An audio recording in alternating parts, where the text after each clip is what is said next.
Right, now it's done. So I'll tell you what I have done. I have changed the handlebar and the handles, new mirror. I have deleted the fenders,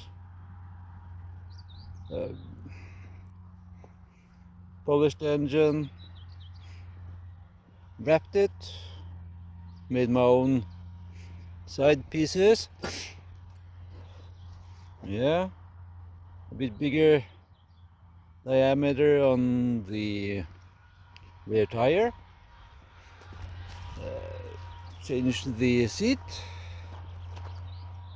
and bought a new air cleaner. The original one was gone.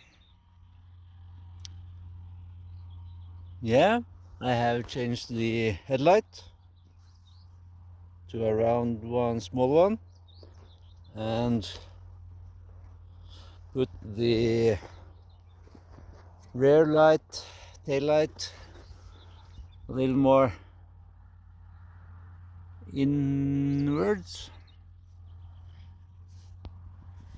Originally it's out here or something, so yeah, I think this is nicer. So yeah, I'm kind of happy with it. So yeah,